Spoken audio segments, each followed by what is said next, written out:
this is video number 7 of electromagnetic induction.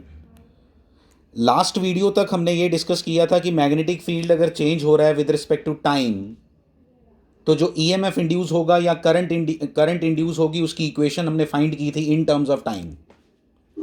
वो सब पिछले लेक्चर्स में था। अभी लेकिन हमें मालूम है कि ईएमएफ इंडक्शन करने का दो तरीके और हैं।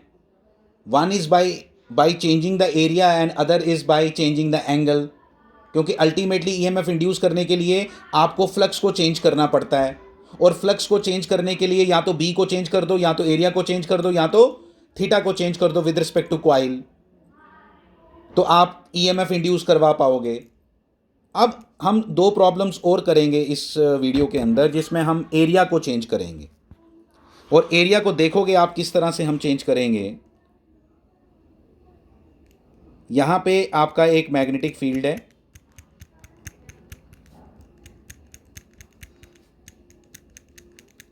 इसके अंदर एक कॉइल हमने यहां रखी है,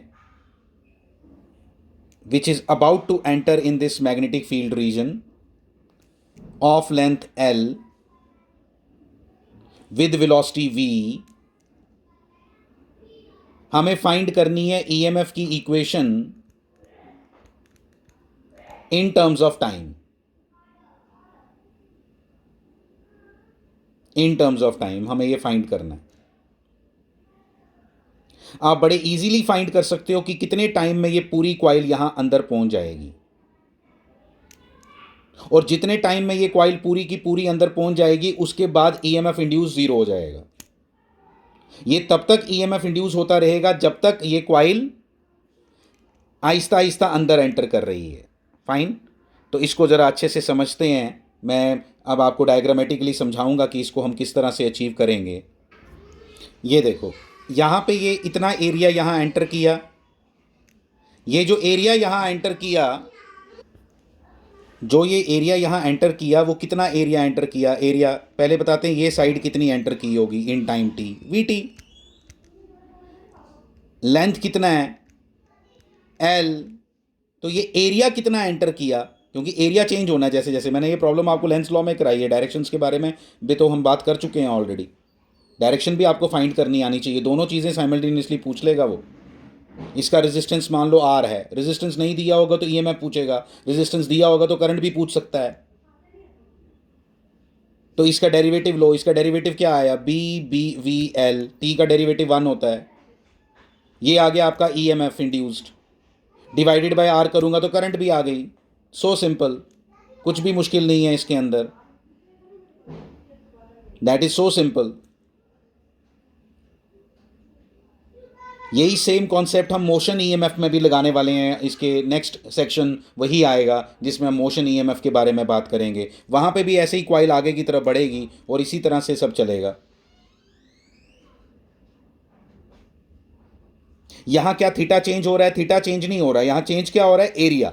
area in the magnetic field is getting changed and when this, और ये कब तक चलता रहेगा, इसको भी ज़रा देख लें। ये देखो, इसका ग्राफ भी बना दिया मैंने कि ईएमएफ इंड्यूस हो गया बी एल वी, जब तक कॉइल अंदर नहीं घुसी। कॉइल कितनी देर लगेगी कॉइल को अंदर पूरा पहुंचने में, L upon V. L upon V, L is the length upon velocity, distance upon velocity is time.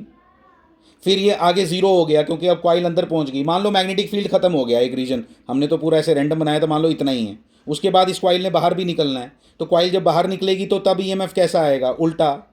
बाहर निकलते टाइम एरिया डिक्रीज कर रहा है, अंदर एंटर करते टाइम एरिया इंक्रीज कर रहा था। जब एरिया इंक्रीज कर रहा था तो फ्लक्स इंक्रीज कर रहा था, फ्लक्स इंक्रीज कर रहा था तो ईएमएफ अगर ऊपर आया तो जब डिक्रीज कर रहा होगा तो नीचे आएगा। ग्राफिकली भी आपको ये बात सेम समझ आनी चाहिए।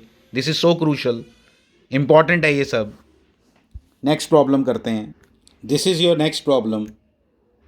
इस प्रॉब्लम के अंदर एक कांस्टेंट मैग्नेटिक फील्ड के अंदर इस तरह से आप कॉइल, ये एक प्रॉब्लम सेम हमने लेंस लॉ में की थी जहां डायरेक्शंस के बारे में बात की थी, लेकिन इस बार मैं आपके साथ इसमें ईएमएफ इंड्यूस की बात करूंगा। कितना ईएमएफ इंड्यूस होगा विद रिस्पेक्ट टू टाइम बताओ, क्योंकि टाइम के साथ साथ जैसे ही अंदर घुसती जाएगी आपका अल्टीमेटली ईएमएफ बनता जाएगा, और टाइम के रिस्पेक्ट में वो आंसर क्या आएगा, that we have to C.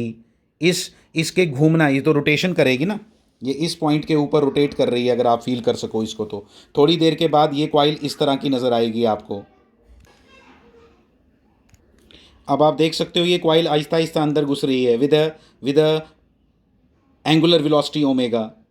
We are interested in finding this area. मैं आपको बताता हूँ कौन सा। इन टाइम टी, ये जो मैंने पिंक का एरिया बनाया ना, ये आर्क का एरिया है। इट लुक्स लाइक दिस, ऐसा। इसका एरिया किसके बराबर होता है? ये थीटा है। इसका एरिया बराबर होता है half theta R square. R is the radius. Half theta R square, याद रखना please. Half theta R square is the area of this. अब थीटा किसके बराबर होता है? ये कितना एंगल इसने ट्रेवल किया in time T? Omega T. याद रखो, theta is equal to omega T होता है। Theta is angular displacement. जैसे displacement is equal to velocity into time होता है, angular displacement is equal to angular velocity into time होता है। तो दैट इज वाई थीटा की जगह क्या डालना है हमने? Omega T.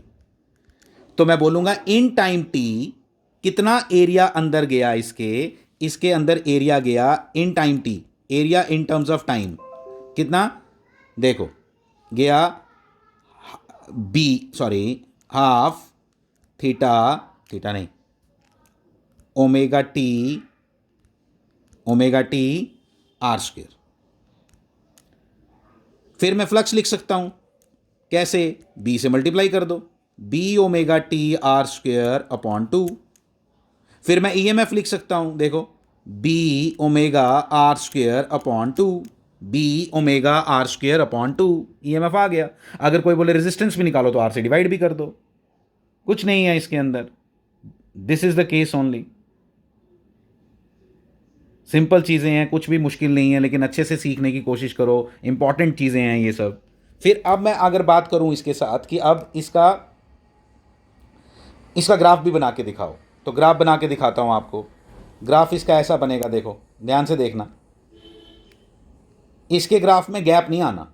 जैसे उधर जीरो हुआ था ना, यहां जीरो नहीं होगा, क्योंकि यहां जैसे ही पूरी कॉइल अंदर पहुंचेगी ना, जब ये वाला केस आएगा, फिर बाहर निकलना शुरू कर देगी। जैसे ही अंदर पहुंचेगी, पहले अंदर पहुंचते टाइम उसका एरिया बढ़ रहा था, बाहर निकलते टाइम उसका एरिया कम होता जाएगा। कौन सा एरिया? मैग्नेटिक फील्ड के अंदर वाला एरिया। तो इसलिए इसका आंसर क्या आएगा? देखो इसका आंसर कैसा आएगा। इसका आंसर ऐसा आएगा, ऐसा। वैल्यू मैंने अभी बताई आपको कितनी आएगी। ये नेगेटिव क्यों बना रहे हो? अभी रीजन बताया। अब जब कॉइल बाहर की तरफ निकलेगी तो वो एरिया उसका डिक्रीज करता जाएगा। पहले क्या कर रहा था? इंक्रीज कर रहा था। लेंसेज लॉ के अकॉर्डिंग आप इसकी डायरेक्शंस ऑफ करंट भी फाइंड कर सकते हो। पहले जैसी करंट होगी अब उससे उल्टी करंट होगी। कैसी होगी? अब लेंस लॉ में सीखा है आपने, मैं नहीं बता रहा, वहां पे मैंने डिस्कस किया है सेम प्रॉब्लम। तो ये कहानी है इसकी। This is so simple. ये ग्राफ हमने बनाया किसके साथ है? ये ग्राफ है ईएमएफ का या करंट का, ठीक है? करंट और ईएमएफ दोनों का सेम बनेगा, और टाइम के साथ। अब मुझे क्या बनाना है? अब एक और प्रॉब्लम करते हैं, कुछ नहीं बनाना इसमें, ये हो गया। और इसकी वैल्यू क्या निकाली थी हमने? B omega R square upon 2। Next problem, ये बहुत डिफिकल्ट प्रॉब्लम है, इसको बहुत अच्छे से करेंगे, ठीक है? देखो कितनी डिफिकल्ट है। इस डिस्क जैसी है ये, एक कॉइल है, इसको हम रोटेट कर रहे हैं कैसे?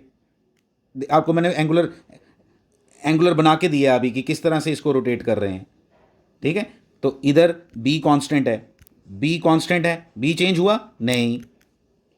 क्या इसका एरिया चेंज हुआ? नहीं। क्या थीटा चेंज हुआ? नहीं। क्या फ्लक्स चेंज हुआ? नहीं। ईएमएफ इंड्यूस कितना होगा? 0। करंट इंड्यूस कितनी होगी? 0। प्रॉब्लम खत्म। तो ये प्रॉब्लम थी। ये इसके अंदर सामने सामने दिखाई दे रहा है कि कुछ भी चेंज नहीं होगा।